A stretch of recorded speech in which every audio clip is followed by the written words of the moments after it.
नमस्कार। आज के लेक्चर में एक्सरसाइज 7.2 विभाजन सूत्र से संबंधित कक्षा 10 के लिए आज हम पांचवा जो सम है उसको करने वाले हैं। इसको हल करते हैं।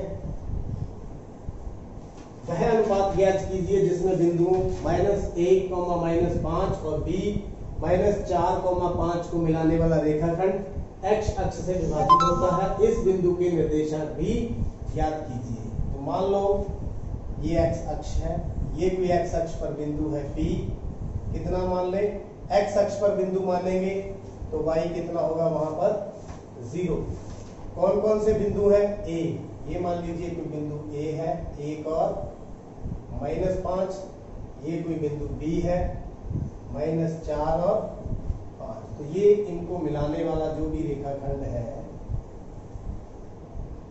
उसको ये किस अनुपात से विभाजित होता है वह ज्ञात करना है। उसके निर्देशांक भी हमने ज्ञात करने हैं। तो मान लो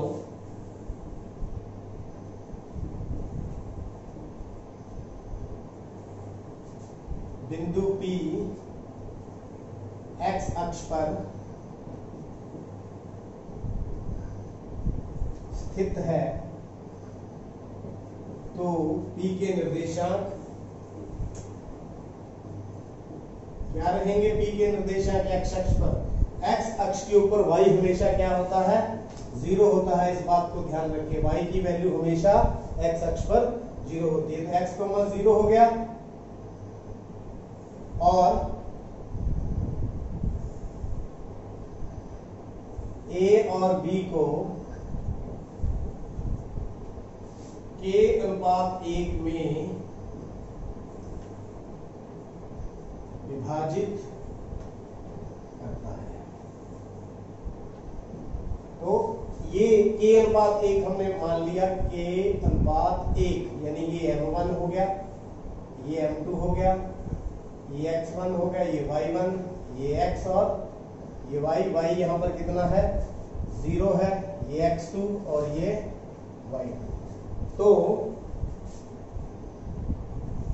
P की कोटि, हम सीधी कोटि लिख रहे हैं। कोटि मतलब वैल्यू ऑफ y, क्योंकि y यहाँ पर हमें गिवन है, x हमें गिवन नहीं है, इसलिए हम y वाला कोटि लेंगे, भुज नहीं लेंगे। तो y की वैल्यू कितनी होगी?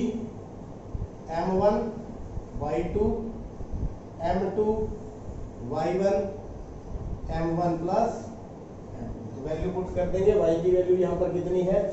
0। हमने x क्यों नहीं लिया? क्योंकि x की वैल्यू हमें पता नहीं है, इसलिए हमने क्या लिया? y। तो यहाँ से k की वैल्यू आ जाएगी। m1 कितना है? k। y2 कितना है? 5 प्लस m2 कितना है? 1। y1 कितना है? माइनस का 5 बटा में k प्लस 1।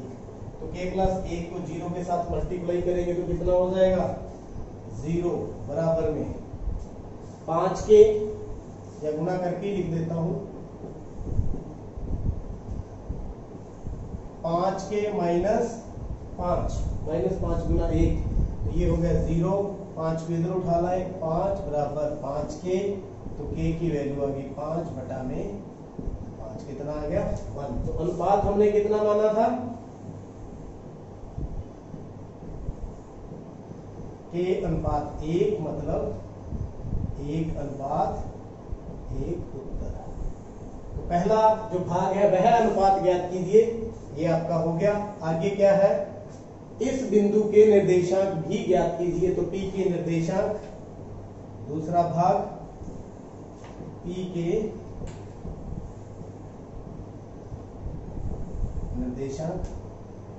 देखिए x कैसे निकालते थे? m1 x2 m2 x1 बटा में m1 प्लस m।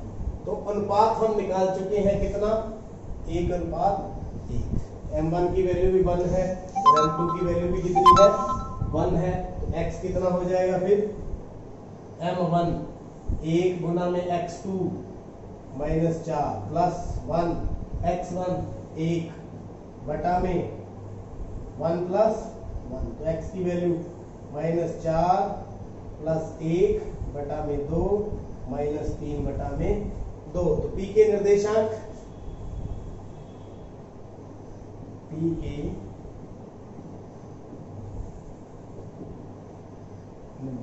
x और 0 लिए थे हमने, और x की वैल्यू यहां पर कितनी हमने निकाल दी, -3/2।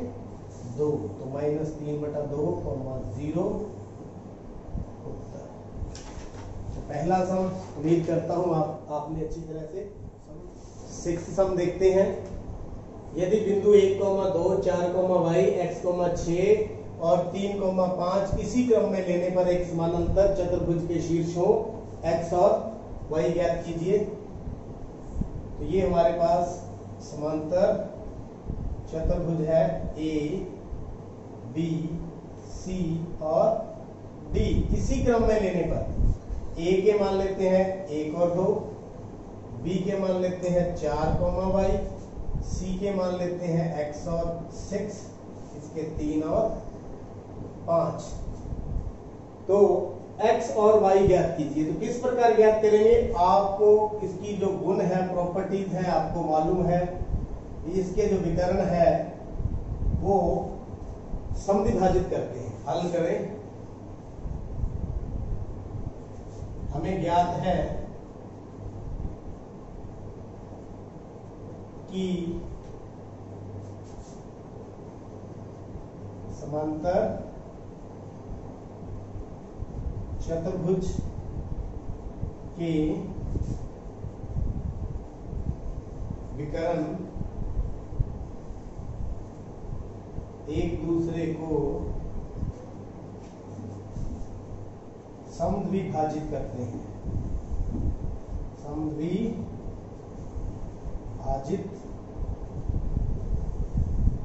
करते हैं। यहां पर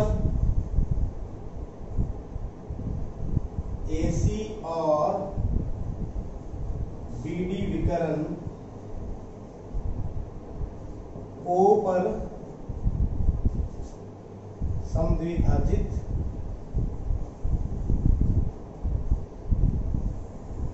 कर रहे हैं। यहां पर देखिए O है, O के निर्देशांक मान लो बिंदु O के निर्देशांक क्या मान लें, एक x मान लें और एक y। तो यहां मैं ले लेता हूं x और y। तो जो O है AC का भी मध्य बिंदु है और BD का भी। पहले AC से निकालते हैं। O AC का मध्य बिंदु है। तो O के निर्देशांक क्या रहने वाले हैं, x किसके बराबर हो जाएगा, x1 प्लस x2/2। फिर ध्यान कर लें, मध्य बिंदु के निर्देशांक निकालने के लिए x1 प्लस x2/2 और y बराबर y1 प्लस y2/2। तो यहाँ y है y1 प्लस y2/2। तो यहाँ x1, ये x1 है, ये y1 है, ये x2 है, ये y2 है। x1 1 plus x/2। तो यहाँ x की वैल्यू जो है ये हो जाएगी, और y की 2 प्लस 6/2, 8/2 बराबर में काट के कितना आ गया, 4।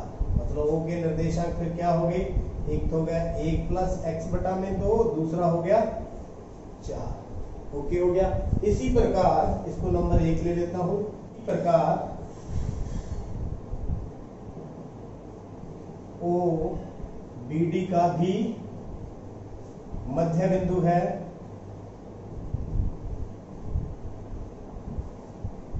तो O के निर्देशांक एक बार यहां से निकालेंगे, क्या आएगा फिर, x बराबर x1 प्लस x2/2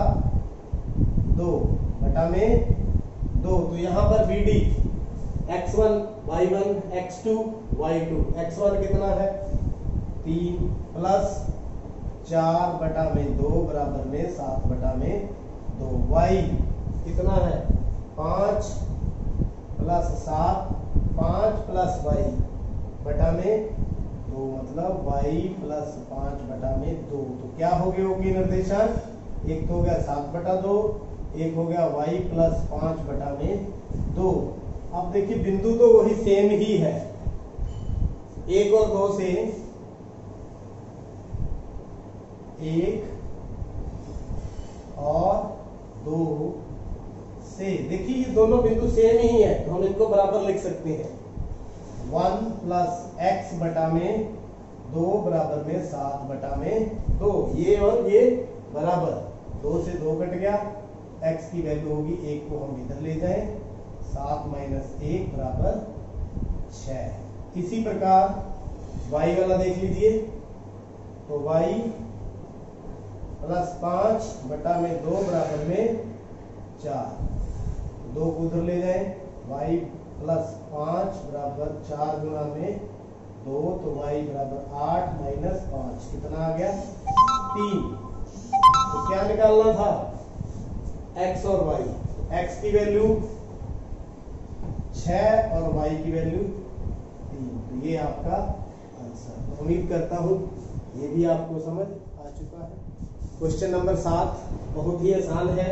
बिंदु ए के निर्देशांक ज्ञात कीजिए, जहां ए बी वृत्त का व्यास है, केंद्र 2, -3 है, और बी के निर्देशांक भी हमें 1 और 4 दिए हुए हैं।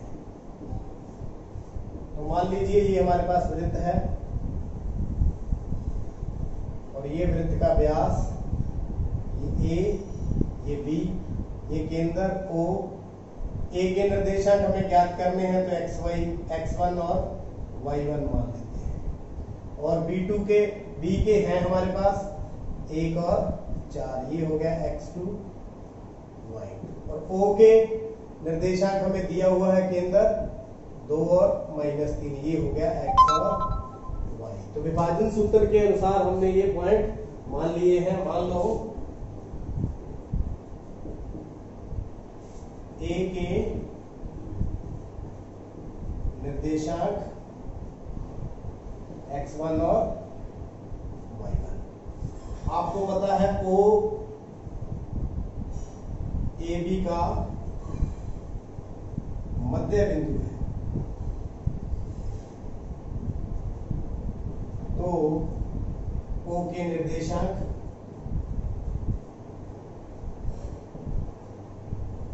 मध्य बिंदु का फॉर्मूला हम यहां पर लगा देंगे। क्या लगने वाला है,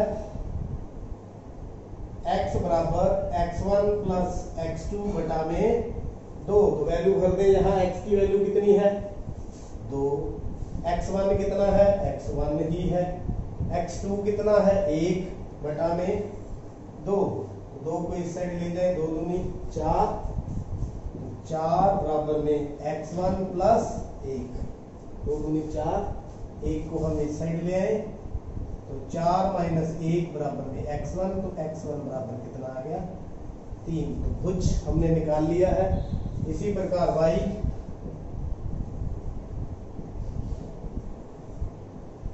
बराबर y1 + y2 बटा में 2। तो यहाँ y की वैल्यू कितनी है -3 बराबर में y1, ये y1 ही है, y2 4 बटा में 2, तो -3 गुना में 2 बराबर y1 + 4, तो -6 बराबर y1 + 4, तो y1 बराबर -6 - 4, तो -4 इधर आकर के हो गया, तो y1 कितना आ गया -10। तो ए के निर्देशांक फिर क्या हुए, ए के निर्देशांक हमने क्या माना था x1 और y1, x1 कितना आ गया 3 और -10, 3 और -10। बहुत ही आसान सम था, आपको समझ आ चुका है। देखते रहिए, समझते रहिए और चैनल को सब्सक्राइब करें।